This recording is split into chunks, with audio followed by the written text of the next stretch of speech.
We're on to the book of Isaiah today, and I've been looking forward to doing this one because apparently it seems like it's one of the most significant books in the Old Testament.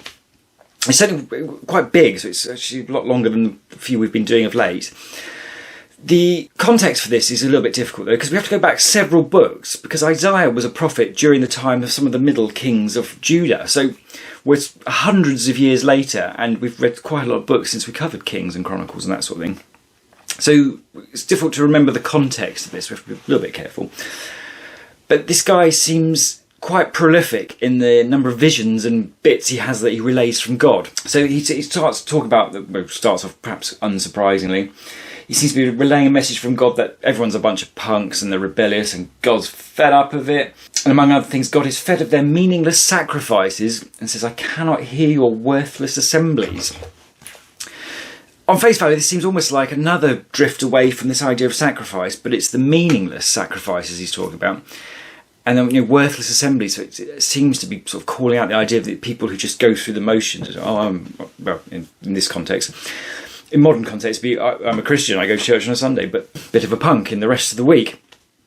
And I guess it's that idea that can be a little bit meaningless. So it's kind of nice. I kind of like that. I think that's one of the church's problems. You get a lot of Christians who aren't particularly helpful to the cause of Christianity in terms of how they might conduct themselves. Then in chapter 2, he has a vision and sees what seems like Jerusalem becoming a great authority, and everyone will become peaceful.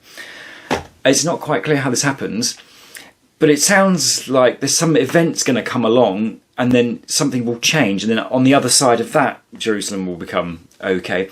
And given that the Babylonians come along and basically kick them all out, and there's a bit of a terrible time for Jerusalem, I guess that could make some sense. But you do have to be careful with prophecy, don't you? Because it's very easy to interpret things in certain ways. And he talks about a day of the Lord when everyone will get rid of their idols, and talks about stop trusting in humans. So, yeah, kind of tricky. He also says it will be fine for the righteous, but it won't be for the wicked, which doesn't seem to agree in the sense that the Babylonian exile kicks everybody out, and presumably that wasn't fun. We didn't have any account of what it was like for them to be outside, other than what's-his-face going to Xerxes, say, can I go back and rebuild Jerusalem? But I suppose in that respect, yes, okay, quite a few of them did come back to Jerusalem, so maybe that interprets that way. But again, you've got that problem of, are you over-interpreting?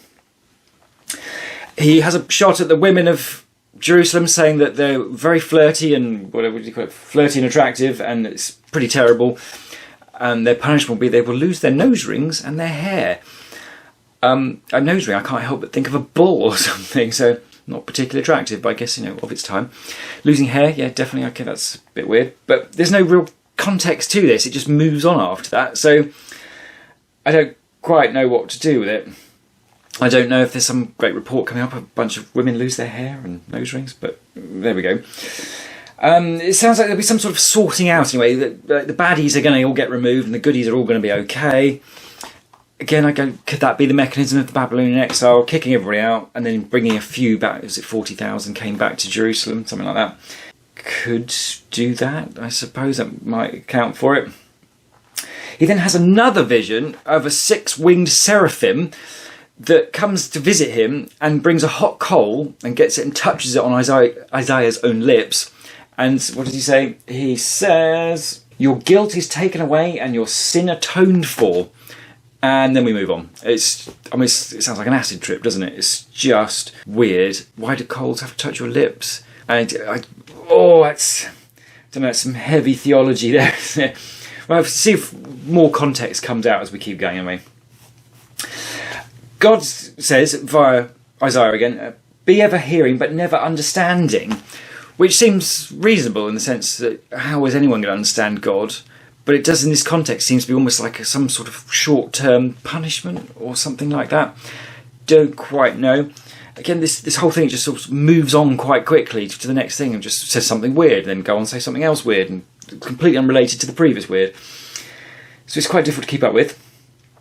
In chapter 7, verse 14, though, he predicts a virgin giving birth to a son named Emmanuel. And then Assyrian invasion, which will involve shaving heads, beards, and private parts.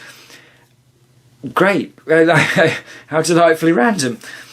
So, yeah, bit weird. the obvious bit there is the virgin birth. The footnote does say "or young woman" next to the word virgin. I guess one would hope that a young woman is in fact a virgin as well, but I guess that's not necessarily the case. So, that obviously has a parallel of Jesus in several hundred years' time. And the translation for Emmanuel is God among us, which also would seem to tie into the whole Jesus idea. And that gets really interesting, I think, because if this one is a prediction of Jesus, I know there was one that I thought was a prediction of Jesus a while ago, and Simon the Vicar set me straight and said, no, I don't think that one is a prediction of Jesus. So, okay, fine. But if this one is, there is a copy of the full scroll of Isaiah was found in the Dead Sea Scrolls. And we have the whole thing, literally the entire book of Isaiah, which broadly agrees with what we have in the Bible now, and there's some spelling differences and little bits here and there, but the gist of the whole thing is a match. And it dates back to 100 years before Jesus. So if there is predictions of Jesus here, then that's kind of quite a big deal, I think, because we can know that it was made long before Jesus was alive. But of course the problem then is trying to work out, is this a prediction of Jesus? Because that might just say a young woman is going to give birth to a son and he's going to have a cool name. So yeah, we will go on anyway and see if that is the thing. But my understanding is the book of Isaiah is quite significantly predicting the arrival of Jesus. So we will go along and see what we find.